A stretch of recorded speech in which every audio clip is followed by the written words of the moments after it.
inaan ka hadalno dhibaatada haysata dadweynaha na soo doortay faafi rajada weyneeda ay qabeen dawladda ay soo dhiseen in meesha waxba u yaalin dawladana ay gaari laadahay dadaal badan oo sameeyay inaan dawladda wax ka soo qaadnana ay suurtagal waayeen marka waxaan leenahay dadkana waxaan jecelnahay iska samraan dawladdii sidii la rabay noqon waysay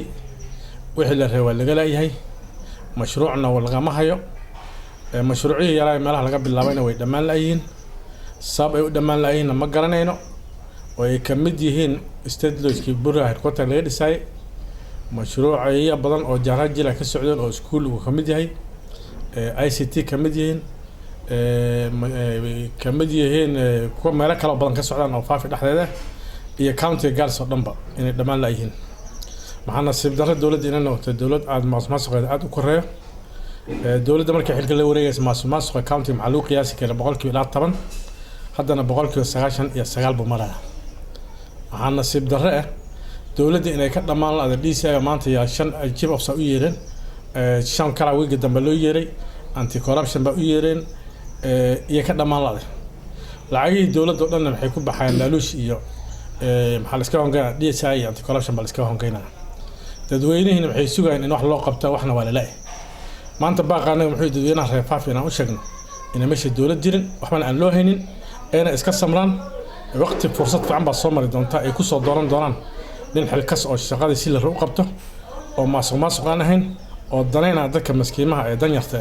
ee ku nool dhulka anaga deegaanka anaga ayaa insha Allah la dooran doona oo soo gali doona kaasana si fiican loo xisaabtami doona maxaan leeyahay dadweynaha waxaa muhiim inaan dooran nin la xisaabtami karo wax la su'aali karo wax la weydiin karo baahida dib ka jira dhulka garan karo maxaa nasiib darro gacanta noo gaaneen aan dareen kaaba qabin dadka baahida aysan ogeyn dad sabool aan jeclayn dadka maskiimaha danyartana aad iyo aad u neceb oo jecel kuwa ku dhadhow ee awood leh ama magac leh aad u jecel baa yaa gacanta noo soo galay insha Allah ilaahay baa dhinac noo dhaafin doona waxaana ku rajo weyn in laga bixi doono dhibkan laakiin reer faafi maxaan ugu baaqaynaa maanta anagoo siyaasiyiinta laga soo doorto faafi inay iska samraan waxbana u yaalin waxbana u soo soconin meesha rajo beel tahay anagoo mas'uuliyiinta la soo doortay ma ku baaqaynaa in dawladda sidaas ka noqotay in hadda iska samraan waa mahadsantiin aad baa lagu taamayay inay dawlad soo gasho oo ninka governaga aanin u yahay nin oo maamul yaqaano oo aqoon leh oo dawladda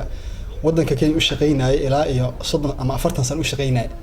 marka aad baa loogu himay dheeraa inuu dadku wax u qabanayo oo wax qabadka soo gaaray laakiin waxa dhacday khaasatan aan hadda warkan ka imaaday aad baa loo baahday dadkeena wixii kulay ay maleynayeen way noqon weysay mashaariicda hadda aan maleynahay inay dawladda gelisay waa 3 mise 4 bay noqonaysaa afarta mashaariic horta waxaan rabaa inaan sheego devolution kan maamul goboleedkan wuxuu imaaday hadafka ugu weyn laga lahaa wuxuu ahaa in dadka deegaan ku nool in ay soo kobcaan oo xagga dhaqaalaha ay soo kacaan oo dhaqaalahooda u soo noolaado oo ay xoolo dhaqatada yihiin xoolahooda ay mataqaana iib fiican ay u helaan hadii ganacsato ay yihiin ganacsigooda aad u hagaago waxbarashada inay soo kacdo xagga caafimaadka aad u hagaago taas muhiimad taas ay ahayd marka waxa dhacday boodka hadda mashaariicda ka soo baxday waxaan xasuustaa laba mashaariic oo weyn midna 20 milyan ay ahayd midna 30 milyan u ahaa inay dadkii deegaanka ay qaadaneen oo aan garanaynin marka may leeyahay dadkii deegaanka markay dhisana xaaladaha war maxaa mashaariic meeshan maan helin bay leeyihiin marka waxaan u sheegaynaa oo aan dawladdan aan baaq u direynaa oo dadkayga aan ogeysiinayaa inay arta anaga ayna keenin oo ay dadka dantiis ay ahayd inay waxood ay qaataan oo ay ku faa'iidaan ay dawladda ka soo baxay waxa dhacay dawladdan tuba ka horeysay oo la soo doortay oo dawladda tuba ka horeysay waxa dhacday in dawladdaas ay gelisay mashaariic ilaa 35 mashaariic inay gelisay isla mashaariicdaasna dadka ayaga ayaa ka faa'iiday dadka deegaanka degan ayaa ka faa'iiday oo carruurtii iskuul ku geysanayaan wixii bukaankiiba ku daaweysanayaan ayaga waa isku nascilinayaan qofkan wax helin buu ku kaalmeynayay markay waxaan aragnay hadda midan soo gashay inay dadka faa'iido u lahayn ayaan hore waxa dhacday in lacag yar deyn la bixiyay maxaa sababta deynta loo bixin waxay noqotay in dawladda sare ay ku khasabtay in pending bill-ki ahaa ay dawladda khasab noqotay in lacagta ay bixiso waxa dhacday mashaariic lacag la bixiyay inaysan u dhigin xitaa wixii dadka deyn kaga maqnaa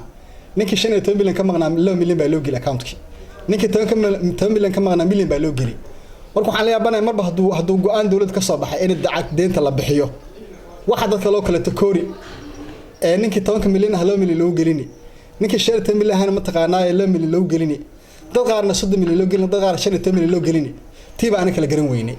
marka waxaan leeyahay dadka wardkayga waxaan dareensanahay siba say dawlad u dhalatay dadkii wardka ka imaaday ee dawladda deynta ku lahaa pending bill ku lahaa in ay xaqooda aysan helin marka waxaan leeyahay arrintaas waa arrin qalad arrinta keenta anaga maaha kuma faraxsanin mana ogolin waxaan aan ilaalin ninka dawladda deyn ku leh shakhsi kuma laha ninka deynta dawlad buu shaqada u qabtay dawladna deynta dawladda kale ka dhaxlay marka waxaan leenahay lacagta dadkaas lagu walaay lacagta la bixiyo sida ay ahayd lagu talagalay hal bixitaas aan sheegaya marka intaas aan ka gaabsananay waxaan u maleynayaa waa nala soo diray dad baa na soo doortay inaan anagu u adeegno oo county government Garissa u adeegno oo shantii labaad ee dawladda markan ay jagada devolutionka ay qaadatay waxaan rabaa inaan idin sheego Soomaalida waxay tiraahdaa abeesana sugud kuma dhinno farasna fuulis kuma dhinno dadweynaha wax baa neela qabani sugud kuma dhinno waqti dheer bay sugeen oo dawladda ka sugeen inay maaragtay ay u adeegto annaguna nala soo doortay waqti baan qaadanay inaan maamulkii la raacaysay dadweynaha loogu adeego inaan ka shaqeyno maxaa yeelay waxaan rabaa inaan wax yar dib inii celiyo dawladda 5 sano waxay qabtaa wax la yiraahdo CIDP County Integrated Development Plan waa mashruuc ama qoraal la mideynayo 5 sano ee dawladda ay jirto wixii la qaban lahaa waan ka qayb qaadanay wariyaasheenaan tagnay dawladda waxay soo qortay wixii baahida dadweynahana waa la weydiiyay annagana dadweynihii baan kamid ahayn oo dawladda aan sidaas qoraalka ilaa maalinta u dambeysay baarlamaanka aan marnay waxa CIDP-ga ka baxsan oo laga soo saaraa sanad hadana mashruuc dawladdu waxay qaban rabto sanadka annual development plan baa la yiraahdaa ADP annual development plan baa ward walbo baahida uu qabo mudanayaasha uu nin walba soo geli markaa kadib yaa qoraal kale laga soo saaray oo la yiraahdo waraaq kale laga soo saaray la yiraahdo county fiscal strategy paper county fiscal strategy paper ayaa laga soo saaraya hadana budgetka oo sanadka lagu marinayo annaga mudanayaasha nala soo doortay sidoo shaqadeen ay tahay legislationka baarlamaanka inaan ka marino oo dawladda u fududeyno siday dadweynaha ugu adeegi lahayd arrintii baan anaga ka shaqeynay oo muddo adayga la 3 sano ku soo dhamaanayso aan arrinta ka shaqeynay waxaan imtixaan maalin walbo aan marino budget sanadkii oo aan sugayno deegaankeena in wax laga qabto inay dawladda keenayso wax la yiraahdo supplementary budget ayadoo bedelayso maamulkii ama mashruucihii deegaanka laga soo gali waa nasiib daro mar walbana arrintaas ay tobaa waxay keentay inay xakamayso oo dadweynihii sidii la rabay loogu adeegi lahayd haddaan wax yar ku soo qaato deegaankayga shaqayare oo laga qabtaa jira waxa kamid ah Garisweyne oo dispensary oo waqti devolution hortiisa laga dhisay oo waligiisana la furay uu dayactirnaa dawladda dhaqaale gelisay waa la dayactire in la furaan sugayna ilaa maanta isbitaalka lama furin lacagta la geliyay maxay faa'iido keentay marka waa waxba waxa kamid ah waqtigii shantii hore nadiif uu governor ka ahaa county-da waxa laga dhisay maternity meel la yiraahdo Mansabub maternity-gi baatiga ka buube ninka lacagtiisa lama siinin meeshii waa hadaba waa iska dhibaato wax laga qabtay oo hadda isbitaalka deegaanka aan ku sheegay hadda laga qabtay hadana malaha waxaan ku sheegayaa mashruuc waxa laga qabtay deegaankayga hadaan wax yar u noqdo oo la leeyahay waa guest lodge ama state lodge wax la yiraahdo inuu dhisan yahay qabli yahay buu muuqdaa sanadka sanana way dhamaanaysaa oo la jeedadii markaan bahalkaas soo gelinayna budgetka aan marinayna wuxuu ahaa inay keento faa'iido oo dadweynaha shaqo ka helaan oo qof gaadhana ka helo qof sweeper ka oo haaqa ka helo qof biyo soo arooro soo dhaamiyo ka helo qof karaana ka helo aniga oo la jeedada ugu weyn aan state lodge ugu xarbinay in wardkayga la geeyo saas ay ahayd tiina ma ka muuqato meesha waxa laga dhisay veterinary oo ilaa saacada ninka contract aan lacagta la siin lana dhamaytirin waxa kamid aha oo kala aan ku sheegay baahida oo u darneed oo waqtiga nadiif dadweynaha aad nooga cabanayaan oo anaga niyad jab weyn ugu keenta hadaan nahay mudanayaasha laga soo doorta faafi shaqaale waxa jira waqtiga hore nadiif la qoray dadkii baa laga bixiyay shaqada dadkii payroll-ka laga saaray banaanka ay tuuran yihiin dadkii aan sugayeen inaan shaqo qorno ayagii baa banaan joogan ma kuwan kan kale la qori waa maxay wardkayga rag fara badan yaa dabka ka dimi oo mushaar qaadanay inta soo hartay waan hadlaynaa waqti baan dawladda siinay dawladda la soo dhisay hadda jirto qabiil baa lagu soo dhisay nasiib darro weey qabiilka lagu soo dhisaan haddana waqti siinayni maalin walba amiilis bedela hoos u hadal xafiis tag arrintii way iskeen laadahay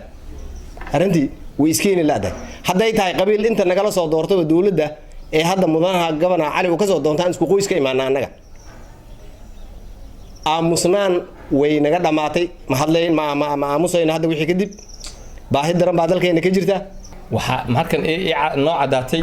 in macnaha wax rajee in haataa haba yaraato aan sugayno dambe inay jirin tolka aniga isoo doorteen oo gafanahana soo doorteen waxaan u sheegay oo reer Faafi inay iska samraan oo adina walba waqtigiisa mar uu dhamaan anikeyga wuu dhamaani kii gafanahana wuu dhamaani marka ayada sida iyaga ku tashan lahayn u tala laakiin aniga ina waxba u haynin oo dadkii maanta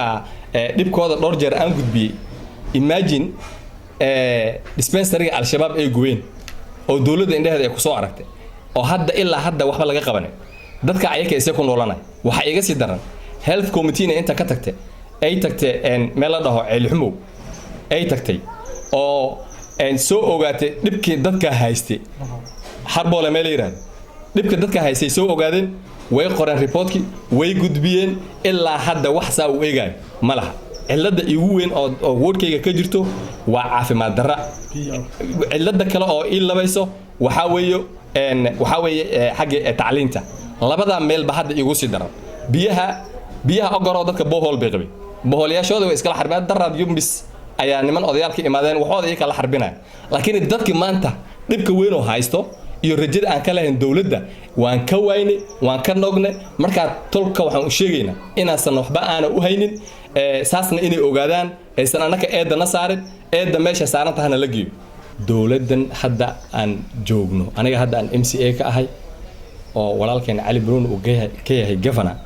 inay waxba ka qabanin wardkayga ayaa horta yaan meeshan ka sheegay sababtoo ahna ma aha wax aan iska keenay ama wax qof kale uu keenay ayl 2 sano ay dadkayga suwaayeen in mashruuc uu imaado ay ka faa'iidaan mashruucana markan marba iska ma imaado wuxuu ku imaadaa budget walbo imaadana lacag baa loo qoondeeyaa wariyaashana loo kala qoondeeyaa waxay ku dhacday in wardkayga uu ka faa'iideysanin dawladda walaalkeen Cali Bruno waan garan waay dhowr jeer baan tagay maxan budgetka la marinayo maalin walba waan eegnaa laakiin sub county level baa lacagta lagu mariyaa marka calaalka ugu weyn oo aan rabno tolka inaan u gudbino maxaa way war annaga waan hadalnaa baahidana waan sheegnaa hadee sidaad noo soo doorateen baa dadkan kalena u soo doorateen waxaan eedda mar walba annaga nasaarisiin ma ahee ogaada inaan annaga warkiina gudbino oo dadweynihii u sheeano dadkii annaga waxaa noo madax countiga daano ninkaan hoos imaano waa gabanaha mudanaha Cali Bruno haddii annagii markaan tixgelin iyo warkeeni la maqlaynin intayn kala wax geenina marka waxaan rabnaa dadweynahan u sheegno baahidii jirtay oo habeen dhar aan ka hadlayna waan gudbinaa